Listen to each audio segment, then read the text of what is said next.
Bracha, que Hachem vous protège et vous donne la santé et la joie. Il y a une phrase que je voudrais vous dire. Dans la vie, il y a des hauts et des bas. Il ne faut jamais avoir ce qu'on appelle le désespoir, ce qu'on appelle give up. Ça y est, il n'y a plus rien à faire. Ça n'existe pas le désespoir chez un juif. Parce que, comme il dit Baal Shem Tov, un juif, il n'est pas seul. Toujours, il y a Dieu avec lui. Il y a la prière. Il faut avoir l'émouna. Il ne faut pas tomber de désespoir. Beaucoup de fois, on arrive à des conditions qu'il n'y a plus rien à faire. Non. Je voudrais, mes amis, vous raconter une petite histoire extraordinaire. Il y avait un monsieur que il est venu à Lyon parce que il devait faire Kaddish pour son père qui est mort il y a quelques années. Ce juif-là, il n'est pas religieux du tout. Il était marié avec une non-juive et il était loin. Il faisait de l'argent, il travaillait très bien, il avait 2 maisons, 2 villas, il habitait à la Côte d'Azur, et il avait de tout. Mais il a toujours respecté une chose dans sa vie, l'anniversaire de son père, il allait faire le Kaddish. Donc c'était un soir où j'ai fait le cours de Torah. Donc il est venu, il a écouté le cours de Torah. Après, on a fait Arvit, il a fait Kaddish. Le lendemain, il retourne chez moi. Il me dit, j'ai pas dormi toute la nuit. Et je suis désespéré. J'ai écouté votre cours hier. Et vous avez dit que des choses vraies. Mais moi, c'est fini pour moi. Ça y est, c'est fini. J'ai des enfants. Je suis marié avec une qui n'est pas de chez nous. Je mange pas cachère. Pas de Shabbat. Pas de fête. Je fais rien du tout. Je garde avec le Kaddish pour mon père une fois par an. Je sais pas quoi faire de ma vie. Alors, j'ai dit, mon fils, tu es grand, tu es adulte, tu es le seul à prendre ta décision. Moi, je n'ai pas le droit de te dire quoi faire. Les amis, pour moi, l'histoire, elle s'est terminée. Il rentre chez lui à la maison. Il remarque que sa femme, elle n'est plus avec lui comme avant. Pourquoi? Parce que lui, il a commencé un peu à faire sa prière. Après qu'il a écouté mon cours, il s'est acheté une paire de tefilines. Et après quelque temps, elle lui dit, écoute, moi j'ai pas marié un juif, j'ai marié un non-juif. Alors maintenant, si tu m'apportes le judaïsme à la maison, je suis pas d'accord. Quitte.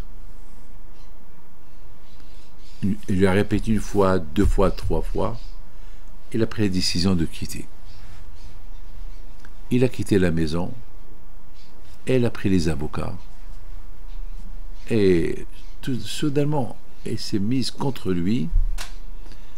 Il vient me voir, me dit, Rabbi David, voilà où j'en suis.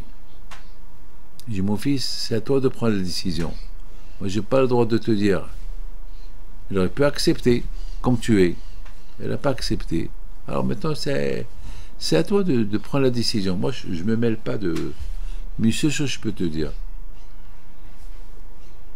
Si tu aimes Hachem, aie confiance en lui. Elle a pris des avocats contre lui. Il a pris une décision. Il lui a dit, c'est pas la peine de me faire la guerre. Je te donne les maisons, je te donne tout. Tout le compte en banque. Ben, elle était heureuse. Elle était heureuse. Il a tout reçu gratuit sur un plateau. Alors le pauvre, il est chez moi, il me dit, mais je vais faire quoi? Je dis, maintenant, si Dieu veut, tu restes avec moi ici à Lyon. Je vais te donner une chambre à la yeshiva. Tu dors. Et à un moment donné, au fur et à mesure, il a commencé à étudier. Et bon, Hachem, il s'est marié.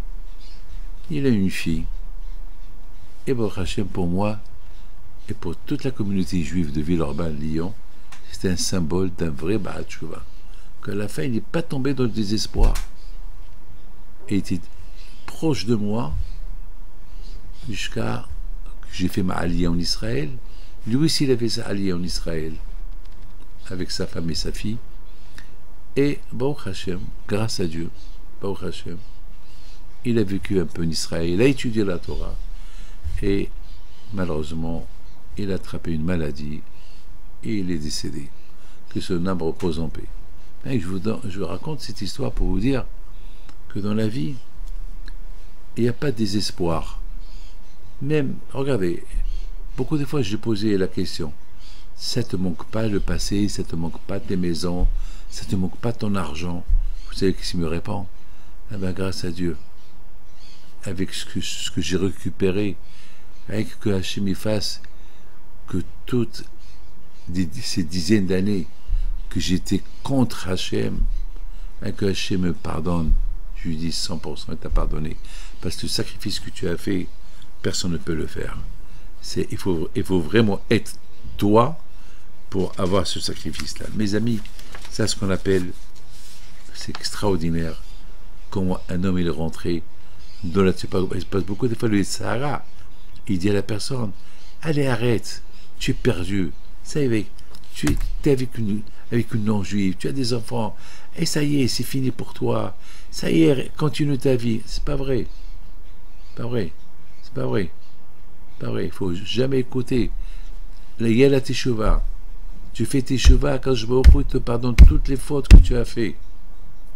Bien sûr, surtout, moi, Baruch Hashem, dans cette histoire-là, je ne l'ai pas conseillé du tout.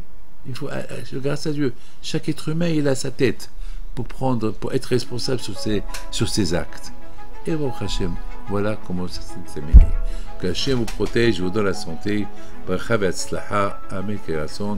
et que ce monsieur-là, que Dieu repose son âme en paix, Amen.